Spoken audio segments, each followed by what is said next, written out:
Bonsoir à toutes et à tous. Merci de nous rejoindre en direct sur ATV Guadeloupe. Vous avez commencé à suivre la campagne sous notre antenne avec l'émission Questions directes présentée tous les soirs à 19h35 par Eddy Planté.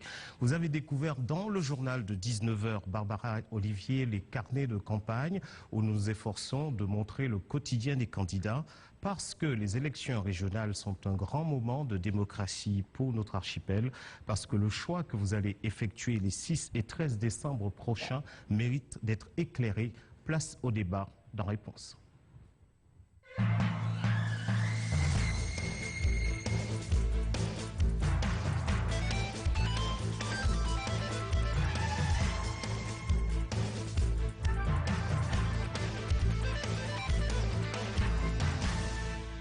Dix listes ont été acceptées par le juge de l'élection. Il était impossible, pour des raisons évidentes de cohérence, d'organiser un seul débat entre toutes les listes, d'où notre choix d'un débat ce soir et un deuxième débat demain soir à la même heure. Le tirage au sort organisé dans nos locaux en présence d'un huissier de justice et des têtes de liste ou de leurs représentants a donné le résultat suivant. Seront opposés ce soir Victorin Lurel, Mona Kados, Laurent Bernier, Alain Plaisière, Stéphane Viennet. Mesdames, Messieurs, nous aurons 90 minutes pour débattre ce soir. Chaque candidat aura à peu près 12 minutes pour s'exprimer.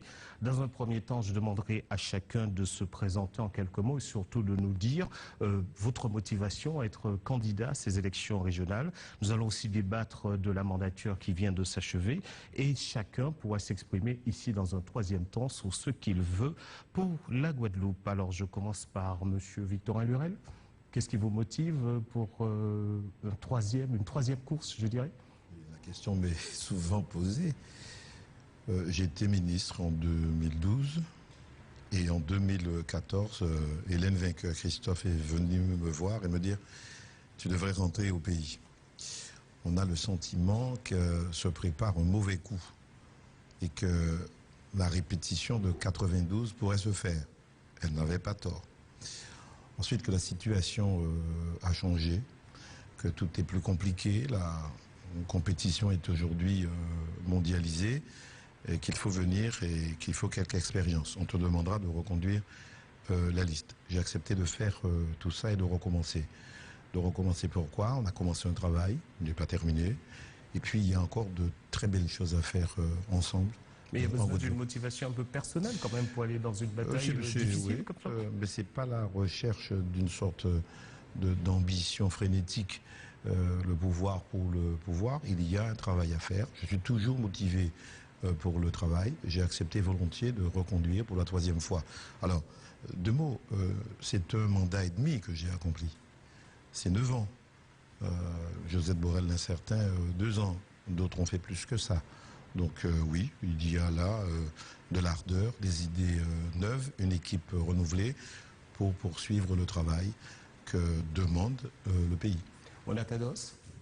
Oui, c'est la situation de la Guadeloupe qui nous amène aux élections. C'est une situation qui décline de jour en jour. Et si on regarde les paramètres qui permettent de juger de la santé d'une société, on peut dire avec beaucoup de gens que la Guadeloupe est malade et qu'elle est même de plus en plus malade. C'est donc pour stopper ce déclin que nous sommes venus aux élections, mais également pour présenter à nos concitoyens les propositions que nous faisons précisément pour la Guadeloupe en d'autres directions, en d'autres ballons. Laurent Bernier? Bonsoir à toutes et à tous. Les motivations qui sont les nôtres au sein de la Guadeloupe solidaire sont essentiellement liées à la volonté de faire bouger les choses, de donner un coup de fraîcheur à la chose publique, de renouveler le personnel politique, mais aussi de redéfinir des politiques publiques plus attractives, plus efficaces et qui concernent la totalité des Guadeloupéens. Donc nous sommes animés de cette fraîcheur qu'on nous connaît, de cette capacité de relever des défis complexes, compliqués, qui sont parfois considérés par d'autres comme insurmontables, avec du courage. Et puis c'est aussi la connaissance des institutions et l'expérience de la matière régionale et de son environnement caribéen. Alain Plaisière?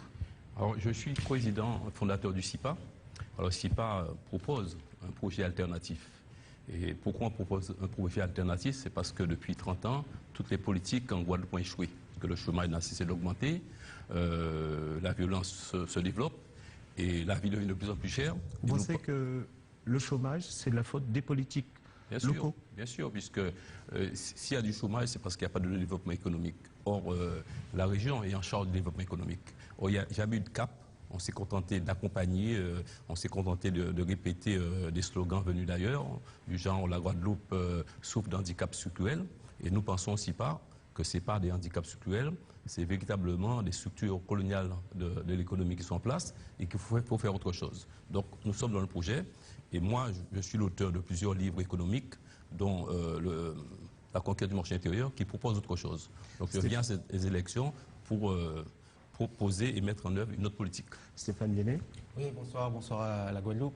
Donc je suis Stéphane Viennet, j'ai 47 ans, je suis tête de liste Front National Rassemblement Bleu Marine sur cette élection.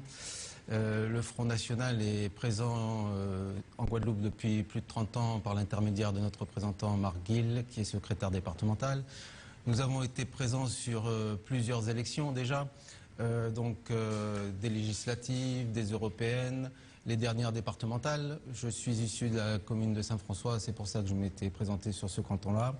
Je suis un enfant du pays, j'ai 47 ans et 3 enfants. Qu'est-ce qui me motive aujourd'hui à être tête de liste Front National? Je suis un déçu du sarkozysme, un catastrophé de l'hollandisme, et si je puis dire ainsi. Et l'état de la France et de la Guadeloupe en particulier ont réveillé en moi quelque chose qui s'appelle le patriotisme. Face aux difficultés que rencontre la France, dans l'état dans lequel elle se trouve, face aux difficultés qui se répercutent donc ici en Guadeloupe, puisque nous sommes français, j'ai souhaité mener ce combat. Et les Guadeloupéens ont un accueil très favorable parce qu'ils sont... Juste pour l'instant, votre motivation, monsieur Viennet. D'accord. Donc, après, nous aurons l'occasion de revenir sur ce que propose le Front National. Très bien.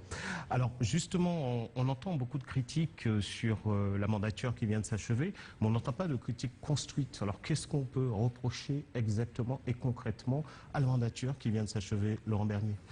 Je pense dans un premier temps que dans toute action politique, on ne peut pas garantir le résultat, mais au moins une unité de moyens et une volonté. Alors j'ai toujours dit que dans ce qui s'est passé, tout n'est pas à jeter aux orties. Par contre, on a bien vu sur des questions relatives à une volonté politique de rassurer les plus fragiles. Le problème, c'est qu'on voit que ces éléments-là, à la veille d'une échéance électorale, portent à confusion. Alors, il faut éviter les polémiques stériles, mais à la veille d'une échéance, soumettre à 100 € à des familles nécessiteuses, un dispositif adopté, laisse à penser qu'on peut essayer de stigmatiser ces familles-là. Je pense que ce n'était pas opportun et que cette affaire-là aurait pu être repoussée au lendemain de cette échéance électorale. Sur les faits majeurs, c'est vraiment une économie atone. On a une économie qui, hélas, n'est pas capable de créer de l'emploi, de créer de l'activité. Les entreprises ferment plus qu'elles n'ouvrent, les emplois ne sont pas au rendez-vous, et la façon dont les socialistes administrent notre territoire, en métropole et ici, donne le sentiment d'une économie assistée, de l'assistanat, de la perfusion permanente. Et nous prônons, au contraire de cette politique d'assistanat, qui a vocation à éviter que la marmite n'explose, mais qui ne crée pas véritablement de richesse, qui ne donne pas d'espoir à la jeunesse, eh bien de recycler en permanence des politiques publiques qui sont très coûteuses, trop coûteuses, et nous prenons le retour à des schémas plus traditionnels, libéraux, qui permettent aux entreprises de retrouver espoir et de créer un peu plus d'activité, d'avoir des carnets de commandes satisfaisants, et de libérer le travail, l'effort, la récompense. Madame Monacados. Oui, sans entrer dans le détail, je dirais que sûrement il y a eu beaucoup de choses de faites, mais ce qu'on peut constater, c'est que ce qui a été fait n'a pas été dans le sens du développement économique de la Guadeloupe. Le Conseil régional a quand même des ressources intéressantes et je pense que ce conseil régional peut donc faire bien mieux que ce qu'il a fait.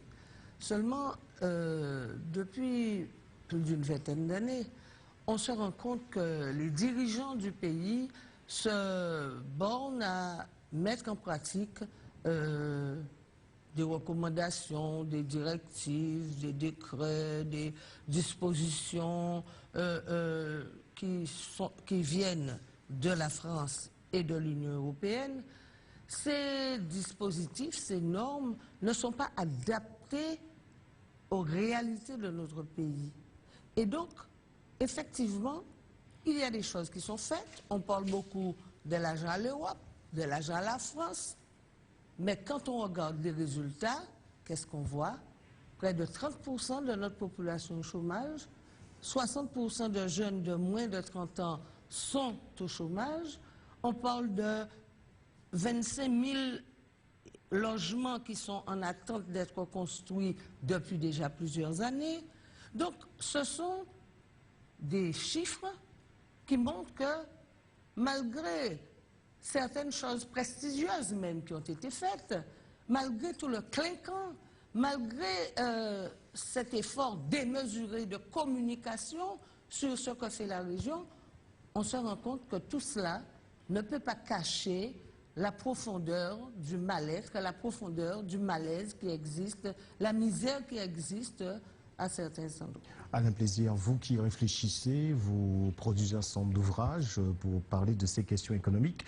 Sur ce qu'avait à faire la région, c'est-à-dire sur ces domaines de compétences, qu'est-ce qu'on peut reprocher aujourd'hui à la mandature qui s'achève, qui n'a pas été fait? À la limite, pourquoi les gens se battent contre Victorin Lurel? Alors, je dirais Qu'est-ce qu'on lui reproche? tout simplement que M. Victorin Lurel a échoué. Ça fait 12 ans qu'il est là, le chômage a augmenté de 24 000, les hôtels ont fermé, et donc il n'a pas fixé le cap. C'est un brillant politicien, c'est presque Machiavel, il s'est manœuvré, mais il n'a jamais fixé le cap. Or, quel est le cap? Est-ce que le cap, c'est simplement une économie de consommation? Consommer les transferts publics et sociaux? Si on va dans ce sens-là, le chômage va augmenter et on va droit à l'échec. Donc nous, ce qu'on propose, et ce qu'il n'a pas proposé, pourtant il a lu mes livres, je pense, c'est qu'on ait une économie qui crée des emplois. Et créer des emplois, ça veut dire qu'il faut créer de la richesse. Et on en viendra à un plaisir dans une partie du débat lorsque vous aurez à dire ce que vous proposez. Mais sur la critique que vous faites de la mandature qui s'achève. La mandature, c'est que, premièrement, il n'a rien fait pour enrayer le chômage. Or, le chômage touche 60% des jeunes. Concernant l'insécurité qui est liée au chômage, eh bien, il n'a rien fait non plus. Et il a été ministre, il a fait noir contre la vie chère, et la vie n'a jamais été aussi chère. L'insécurité, c'est une compétence régionale? Non, mais l'insécurité est liée au chômage. On sait très bien, l'oisiveté, c'est la mère de tous les vices. Quand on ne travaille pas, on a tendance à aller dans les déviances.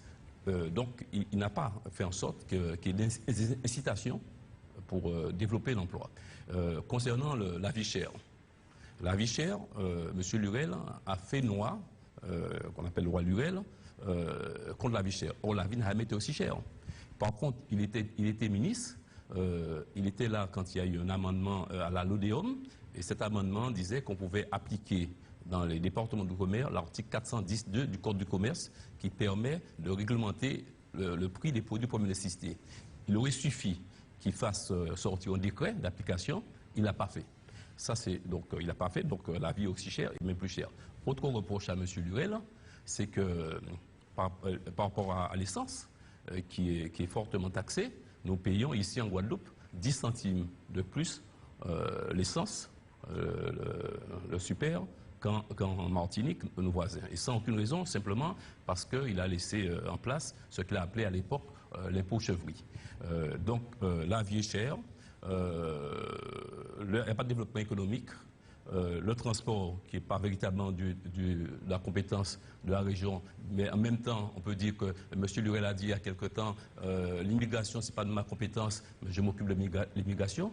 Il était même prêt à acheter une vedette à la douane, alors que ce n'est pas de sa compétence. Donc, la vie, les Guadeloupéens vivent plus mal maintenant qu'au moment où M. Lurel a pris le pouvoir. Stéphane Viennet. Je veux dire, le constat est fait par tous, que ce soit Mona Kados, Laurent Bernier, Alain Plaisir. Le constat est fait que la région est dans une difficulté terrible, que nous avons mené une enquête, nous, de notre côté, par l'un de nos experts, il a mené une enquête pendant 2 années sur la double mandature du président Lurel, qui révèle, c'est un extraordinaire homme politique, mais nous pensons que c'est un très mauvais gestionnaire, car nous avons découvert un véritable gâchis de l'argent public, en termes de gestion du Conseil régional, en termes de coûts de fonctionnement. Donc, nous savons aujourd'hui, il y a une étude qui est sortie de l'Institut Montaigne, qui révèle que la région Guadeloupe est la 3e région la plus endettée de France, ce qui représente 457 € par habitant de taux d'endettement. Donc c'est énorme. Donc nous avons aujourd'hui 69 450 demandeurs d'emploi, toutes catégories confondues, une insécurité galopante, une agriculture qui stagne, une pêche en berne. Je veux dire, la formation des jeunes mal orientés. Il y a un constat d'échec vraiment sur plusieurs niveaux économiques et sociaux. Et cela nous déplaît fortement. Nous sommes là justement pour créer une véritable opposition au sein du Conseil régional afin de pouvoir remédier à tous ces maux. Merci, Monsieur Stéphane Vietnet. Vous avez donc donné ce que vous reprochez exactement. Victorin Lurel est en défense. Alors, Victorin Lurel, le chômage, l'insécurité et bien autre chose encore. Il faut ajouter les sargasses que je n'ai pas arrêtées, les brumes de sable du Sahara, le vent que je n'ai pas pu empêcher de souffler. Vous étiez au pouvoir, c'est quand même normal qu'on vous critique. Oui, je ne suis pas Dieu, ni un envoyé de Dieu. Je n'ai pas une baguette magique. Tous les maux du pays sont sur les épaules, comme Atlas, de Victorin Lurel. J'assume mes responsabilités et la direction qui a été la nôtre depuis 2004. J'ai trouvé une région en faillite. Laurent Bernier faisait partie de cette équipe-là. Donc il ne peut pas ignorer que sa fraîcheur est quelque peu ternie. J'ai trouvé une région en faillite. Il fallait la redresser. On a mis 2 ans, 2 ans et demi pour le faire. On l'a fait. Elle est redressée aujourd'hui? Elle est totalement redressée. Et quand on voit l'endettement, par exemple, par habitant... Non, c'est monsieur Vinet qui dit ça. C'est écrit dans le journal Capital. Montaigne, Institut de droite, qui dit ça. Oui. Donc ce n'est pas vrai. Ce n'est pas vrai. Oui. Je le dis haut et fort, ce n'est pas vrai. Je ne veux pas tout de suite commencer à citer les chiffres. Ce n'est pas vrai. On a rétabli les équilibres. On a fait une politique qu'on appelle en termes techniques contracyclique. Et lorsque j'ai cherché d'autres collectivités pour faire la même chose, on a été bien seul. La région a été seule. Aujourd'hui, au moment où nous parlons, on a 380 millions en investissement. On a maintenu la commande publique. Et en 2013, lorsque la région, les autres collectivités, ont augmenté l'investissement public de 8%, le secteur privé, tous ce sont des libéraux là, sauf Alain Plaisir et Mona Kados, les deux, s'est effondré. Et au total, grâce à la commande publique, eh bien, on a 1,7% d'investissement. Mieux que la métropole. Vous savez ça. La région Guadeloupe est la région qui finance le plus la création d'emplois. 12 000 € par recrutement. Et le niveau du chômage ne vous satisfait pas, Victorin Lurel? Oui, mais c'est le secteur privé. La région Guadeloupe ne va pas embaucher 58 000 personnes. En revanche, par l'activité, par la commande publique, par les appels d'offres, vous maintenez l'activité. S'endetter raisonnablement avec un taux de remboursement de moins de 4 années, c'est de l'exceptionnel. Qu'est-ce qu'on a fait? On a rétabli les équilibres. On n'a pas de déficit. On n'a pas de surendettement. Et en 11 années, on n'a pas augmenté l'impôt, si ce n'est l'impôt chevrerie. Et on a baissé plus bas, Alain Plaisir a tort de dire ça, on a baissé plus bas les taux qu'avant. Pendant donc, Alain Plaisir va vous répondre. Non, parce que moi, j'ai les chiffres là.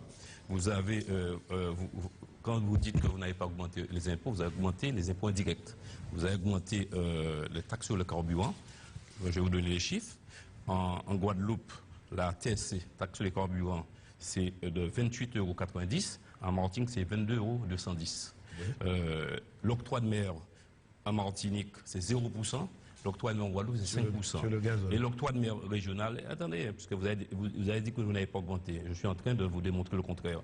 L'octroi de mer régional, qui est une recette de la région, est à 2,5% en Guadeloupe et 1,5% en Martinique. Donc là, je suis en train de vous prendre en flagrant délit de mensonge. Monsieur Plaisir, on vous connaît comme spécialiste de l'octroi de mer. Vos livres, on les a... C'est pas l'octroi de mer, là, c'est le taxe sur le carburant. Vos livres, on les a tous achetés. Sinon, personne ne les lisait, on vous les a achetés. Ah bon? Non, ne dites pas ça. Non, mais ne dites pas ça. Plaisir, Parce que là, Alain Plaisir. Non, mais là, il dit mensonge. Je ne peux pas dire que les livres... Non, Alain Plaisir. Mon livre sur l'octroi de mer est vendu à 8000 exemplaires. Laissez répondre Victor Lurel. Ne dites pas n'importe quoi. Alain Plaisir, s'il vous plaît. Vous discréditez là. S'il vous plaît, monsieur Plaisir. Prenez de la Laissez hauteur. répondre Prenez de la Victor hauteur. Lurel. Vous aussi, Prenez de la hauteur. monsieur Plaisir. Non, mais s'il vous plaît, je vous demande s'il vous plaît, non, pour que le débat puisse aller à son terme et se déroule dans de bonnes conditions. Monsieur Lurel est en train de vous répondre. Il est d'ailleurs en retard.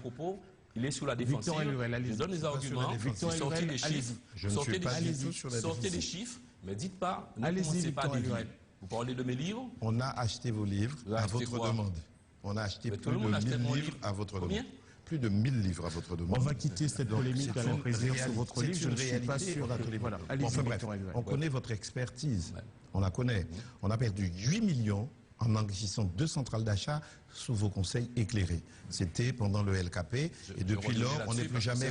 Monsieur Plaisir, laissez répondre Victor Lurel. Vous aurez la parole tout à l'heure. Merci. Vous êtes un expert, mais personne ne veut de votre expertise. Pardonnez-moi de vous dire ça. Si on appliquait vos recommandations, la Guadeloupe serait en faillite.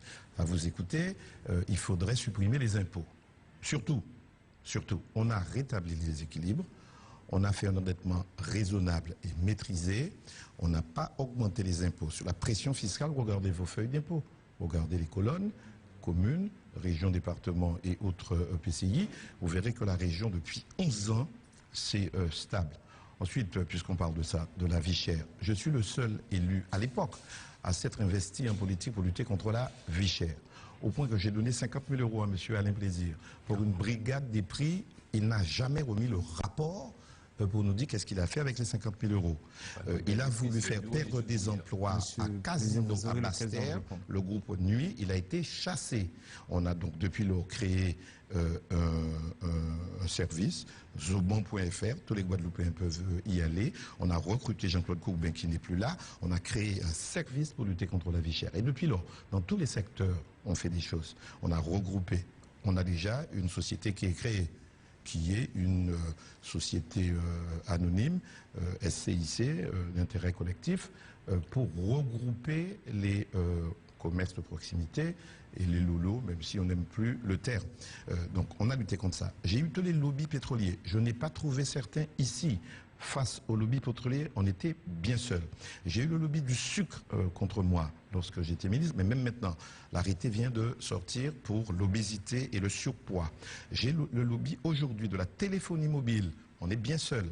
On a eu le lobby bancaire avec un trac à Pointe-à-Pitre disant que j'ai fait perdre, après avoir baissé 16 prestations bancaires et qu'ils ont perdu 1,2 million, que s'il y a licenciement, eh bien c'est à cause de Victor Lurel. La chose la plus difficile en politique, c'est d'affronter les lobbies. Moi, les gens qui parlent d'idéologie creuse et venteuse, il faut agir. Et on a agi en 10 ans en ayant aujourd'hui une région Gardez un peu de parole pour la suite, Victor Lurel. Laurent Bernier, vous étiez témoin, comme l'a dit Victor Lurel, de cette majorité passée. Voilà. Oui, Victor Lurel a de la mémoire, mais moi aussi. En particulier, quand il a levé l'impôt du nom de son prédécesseur, il aurait sans doute été plus judicieux de mieux répartir cette richesse. Aujourd'hui, après 12 ans de pouvoir, parce qu'en définitive, l'exécutif régional laisse à penser qu'il fut absent pendant quelque temps comme ministre. On sait très bien que vous étiez présent, omniprésent, omniscient, et aucune commission permanente ne pouvait se réaliser sans votre présence. Par conséquent, nous avons assisté à l'appauvrissement de la région Guadeloupe, pas de l'institution, de la région, de ce territoire et de son archipel. Quand vous allez à Marie-Galante, quand vous voyez l'état du pays, ils n'ont toujours pas des infrastructures modernes. Vous n'avez même pas pu mettre en œuvre les vraies obligations de service public concernant les transports aériens. Vous n'avez pas pu le faire, alors que vous avez tout le temps nécessaire pour le faire. Quant aux infrastructures routières sur notre territoire, je ne parle même pas du transport multimodal, je ne parle même pas des problématiques de la mobilité, on va y revenir tout à l'heure. Nous avons un carcan dans lequel la Guadeloupe s'étouffe. Et moi j'ai assisté, hélas, puisque je n'étais plus à la région, je vous ai laissé le champ libre, justement pour travailler. Eh bien, à l'éparpillement, à l'absence de perspective en matière d'apprentissage.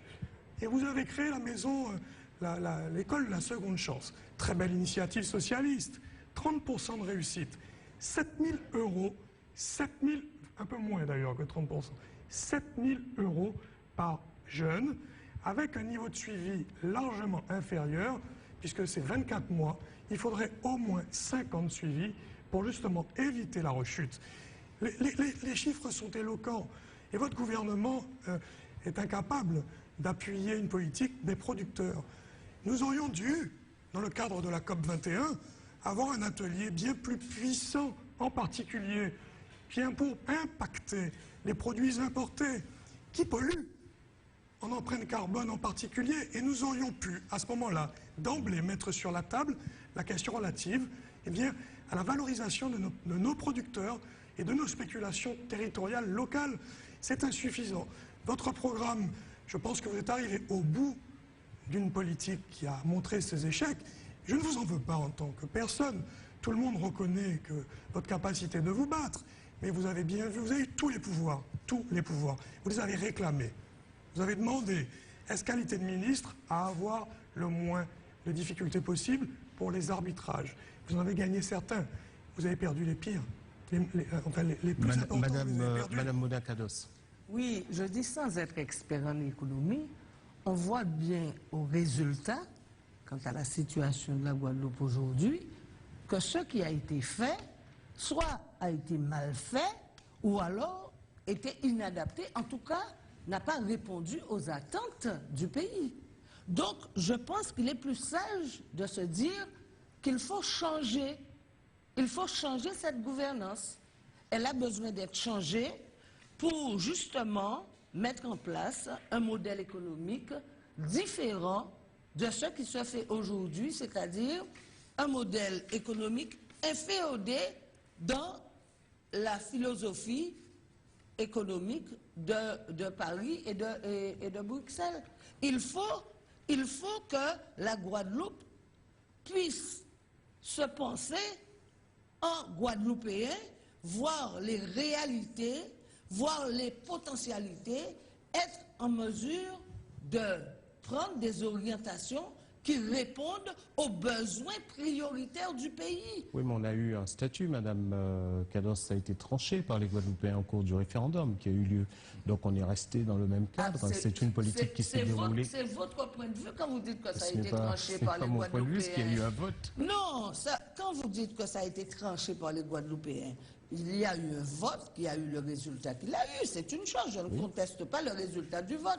Je dis qu'il y a besoin de changer. Et c'est précisément ce que nous faisons. Nous faisons des propositions pour changer. Donc il faut reposer le problème structurel encore. Mais absolument, M. Canval, puisque ça ne va pas de l'avis de tout le monde, que les choses ne vont pas. Le pays va de moins en moins bien, de plus en plus mal, si vous voulez. Donc, il faut changer cette gouvernance. Pas changer une équipe et la remplacer par une autre. Changer de gouvernance. Et nous avons des propositions et c'est pourquoi nous sommes venus aux élections. Stéphane Viennet. Je veux dire, à entendre ce débat, pour M. Lurel, tout va bien. La région était équilibrée alors que tous les experts disent le contraire, que tous les opposants politiques disent le contraire. M. Lurel fait peut-être de l'autosatisfaction ou il emploie peut-être la méthode Coué.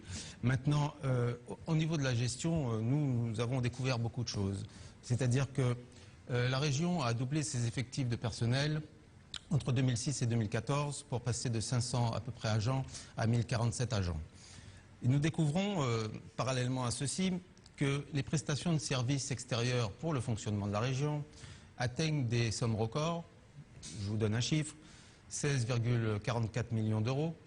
Alors, qu'est-ce que ça signifie? Que la région n'a pas en son sein les personnels avec les compétences nécessaires pour effectuer ce type d'emploi, faire fonctionner la région. Je pense à des informaticiens, par exemple. Je suppose que la région a des informaticiens. Pourquoi doit-elle faire appel à des entreprises extérieures pour assurer son propre fonctionnement, surtout pour des sommes aussi importantes. Ensuite, nous avons des fêtes et cérémonies pour 2 millions d'euros. Nous avons des frais de déplacement qui atteignent 40 000 euros par mois. Nous avons des frais de carburant qui atteignent des sommes astronomiques et qui laissent à penser que le conseiller régional est doté de plus de 1000 voitures. On aimerait bien d'ailleurs savoir l'état du parc de cette institution, parce que les chiffres nous interpellent. Tout ça contribue à l'endettement que décèlent tous les experts, mais que M. Lurel ne souhaite pas reconnaître ici. Nous souhaitons... Alors, lorsqu'il dit aussi que par le déclenchement de marchés publics, la région permet aux Guadeloupéens de réaccéder à l'emploi, nous pas qu'à quoi ça. Et en cas expliquez-moi pourquoi. Parce que lorsqu'il y a un déclenchement de marché public, ça profite, de par les lois de l'Europe, aux entreprises multinationales. Qu'est-ce qu'elles viennent faire? Elles viennent travailler ici en Guadeloupe, mais avec leur main-d'œuvre. Ça s'est vu sur les chantiers du bâtiment, où nous avons eu des personnels de l'Europe qui sont venus travailler pour des multinationales. Et il n'y a aucun point de travail à Guadeloupéen. Nous ne sommes pas d'accord pour ça, parce que nous, c'est préférence aux Guadeloupéens, préférence à l'entreprise guadeloupéenne. Et nous souhaitons que cela change dans l'avenir et que les marchés publics, par l'instauration de critères, reviennent aux entreprises locales. Pourquoi? Parce que les entreprises locales... Vous pensez que la région peut changer le code des marchés publics? Alors, pas le changer parce que ça dépend de l'Europe, mais contourner les choses en instaurant des critères sociaux. Par exemple, obliger les entreprises à embaucher localement pour effectuer ces marchés publics. Mais voilà. Comment vous les obligez? En instaurant des critères. Dans la rédaction des marchés publics, voilà tel critère. Pardon, monsieur? Vous ne pouvez pas faire ça et dire ça. Ah bon? Pourquoi? Non. Quel est l'encours de l'endettement de la région? Le taux d'endettement. L'encours. Ça, vous êtes plus à même que vous moi de le dites dire. que nous sommes surendettés. Oui. Donnez-moi l'encours. Alors, je n'ai pas l'encours, mais l'Institut Alors, Montaigne comment renseigné, pouvez-vous peut-être que vous affirmer ne ça? savez pas, monsieur Lurel. Attendez, comment pouvez-vous affirmer ça? Vous Mais- n'avez pas l'encours. Mais monsieur Lurel, Quel est le ce taux sont de des experts, remboursement? en économie qui le des signalent. temps de parole. Est-ce que vous le savez Il vous-même? y a un décompte des temps de parole, monsieur. Est-ce que vous le savez Lurel. vous-même, monsieur Lurel? Est-ce que je le sais? Oui. Je pose une question, vous me demandez la Non, réponse. mais est-ce que vous le savez? Je vous la donne. L'Institut Montaigne, d'autres experts liés et d'hommes, la Cour régionale des comptes, tout le monde s'accorde à Non. dire Non, que la monsieur. région est surendettée, Non. que la région est la 3e région la plus endettée de France. C'est l'Institut Montaigne qui dit ça? Et vous maintenez le contraire. Donc vous devez sûrement être au courant des dossiers mieux que moi. Ah oui, bien sûr. D'accord. Quel est Certainement. l'encours? Vous ne connaissez pas l'encours, Non, monsieur? mais je ne sais pas exactement. Alain Plaisir va répondre tout à répondre l'heure, à parce que monsieur vous avez Lurel, eu parce que quelques monsieur questions qui Lurel vous étaient adressées perd son directement. sang-froid et il est en train de mentir pour pouvoir se sauver. Je perds mon sang-froid. Oui, vous perdez votre sang-froid. Parce Monsieur que Lurel, là, laissez répondre. vous dites des choses qui sont fausses. Par exemple, quand vous dites que je suis quelqu'un qui veut supprimer toutes les taxes, tous les impôts, c'est faux. Moi, ce que je veux, c'est la justice fiscale. Il faut que les Guadeloupéens sachent que vous faites payer 11% d'octroi de mer sur les médicaments, et un produit de première nécessité, et alors que vous avez les produits, comme le gravier, qui ont un taux de 2%. C'est-à-dire que vous considérez, mais vous tournez la tête, mais c'est la réalité, vous considérez que le gravier est un produit de première nécessité, alors que les médicaments, pour vous, c'est une marchandise banale. Alors moi, je voudrais quand même régler ce problème définitivement avec vous, parce que vous êtes en train de dire à longueur d'émission que Plaisir m'a donné conseil éclairé. Et attendez, mais je vous ai laissé parler. Et donc, vous avez perdu 8 millions. C'est faux. Alors, voilà ce qui s'est passé en réalité. On va régler ça une fois pour toutes. Je ne vous ai pas donné de conseil éclairé comme un ami qui me donnait un conseil éclairé. Le syndicat des douanes, CTU, lors d'une assemblée générale, a dit qu'il faut faire une action contre la vie chère et notamment sur les médicaments. Alors, il faut savoir que les médicaments coûtent 40% plus cher en Guadeloupe qu'en France. Et pourquoi les médicaments coûtent 40% plus cher en Guadeloupe qu'en France? C'est parce qu'il y a des taxes locales. Et le gouvernement a autorisé les pharmaciens à vendre leurs médicaments 37% plus cher parce que vous avez mis l'octroi de mer à 7% et vous avez mis l'octroi de mer régional à 2,5%, auquel on ajoute un impôt d'État qui est la TVA de 10%. Et moi, qu'est-ce que je vous ai dit en vous écrivant en tant que secrétaire général du syndicat des douanes? Je vous ai dit, monsieur Luel, vous êtes à la... Mais vous tournez la tête, laissez-moi faire la démonstration devant les téléspectateurs. J'ai dit à monsieur Luel, qui était à la fois président de région et député, j'ai dit à monsieur Luel, vous faites une double démarche. Premièrement, vous demandez au gouvernement de supprimer la TVA sur les médicaments. Parce qu'il y a beaucoup de produits en Guadeloupe, y compris, je prends un exemple que j'aime bien prendre, les transats qui sont sur les plages sont exonérés de TVA. Vous savez très bien qu'il y a beaucoup de marchandises qui sont exonérées. Donc, s'il y a des marchandises qui ne sont pas les marchandises de première importance, qui sont exonérées de TVA, on peut demander la suppression de la TVA sur les médicaments, d'autant plus que le taux, c'est le seul produit dont le taux est le même en Guadeloupe qu'en France. Mais simplement... Alain Plaisir, résumez votre réponse à Victor Luel. Mais c'est important parce qu'il a dit ça, il a répété ça. Non, mais résumez votre réponse. Donc ça veut dire, c'est que M. Luel, il n'a pas compris la démarche et il a fait n'importe quoi. Donc moi, ce que je voulais qu'il fasse, c'est qu'il fasse une démarche pour le gouvernement et dire, nous allons prendre une initiative pour supprimer l'octroi de mer. Et à partir de ce moment-là, le gouvernement aurait dit aux pharmaciens, je baisse votre marge. Il n'a pas fait. Donc il ne faut pas qu'ils disent... que j'ai fait perdre de l'argent à la région. Alors, Laurent Bernier, est-ce que la région a bien ouvert des positions d'octroi de mer? Monsieur Plaisir, s'il vous plaît. Monsieur Plaisir, s'il vous plaît, Madame Cados. Laurent Bernier qui est en retard, est-ce que vous pensez que la région a ouvert des positions pour l'octroi de mer qu'elle n'aurait pas dû ouvrir? Dans tous les cas, l'octroi de mer est un enjeu exceptionnel pour les collectivités. Et il faut prendre beaucoup d'égards en le manipulant. Et manifestement, vous ne vous êtes pas entendu, vous ne vous êtes pas compris sur cette affaire-là. Ce que je sais, c'est qu'il y a eu un effet d'aubaine et il n'a pas profité aux consommateurs. Il est clair que l'envergure régionale doit s'appesantir sur la réforme de l'octroi de mer. Je ne dis pas qu'il faut rendre équitables les taux en Martinique et en Guadeloupe, mais il faut tendre vers une harmonie. Parce qu'on voit bien qu'on génère parfois des effets positifs d'un côté et très négatifs de l'autre. Et on est très loin du grand marché. Je pense par ailleurs que ne réformant rien du tout, nous continuons d'abrutir les entreprises d'impôts, de charges, de taxes. La droite l'a fait, il faut avoir le courage de le dire, mais la gauche a renchéri là-dessus. Et donc on se retrouve avec des dispositifs qui ne sont pas incitateurs pour les entreprises guadeloupéennes, eh bien, qui payent parfois l'octroi de mer sur la production locale, parfois. Et donc, nous ne sommes pas suffisamment compétitifs. Donc, moi, j'appelle à une grande réforme et un livre blanc de l'octroi de mer. Je sais que vous avez déjà agi. C'est insuffisant, puisqu'en définitive, nous, ce que nous défendons, c'est la valeur travail. C'est comment libérer les entreprises du poids des charges. Et effectivement, nous voulons aller au-delà, avec une réforme du Code du travail en particulier pour donner un peu plus de souplesse sur l'application des 35 heures. C'est notre façon de voir la façon de fonctionner les entreprises, avec plus de liberté, plus de souplesse, mais surtout beaucoup plus d'apprentissage. Parce que ce qui catalogue quand même la gouvernance socialiste, et pas que la gouvernance régionale, c'est qu'elle a abandonné ce pan essentiel de l'attractivité pour la jeunesse, des entreprises auprès des entreprises. Et aujourd'hui, on se rend bien compte qu'on est dans une forme d'assistanat. Alors, ça peut être légitime. On ne peut pas laisser les jeunes au bord de la route. C'est bien de faire cela. Mais les résultats, c'est les résultats qui comptent.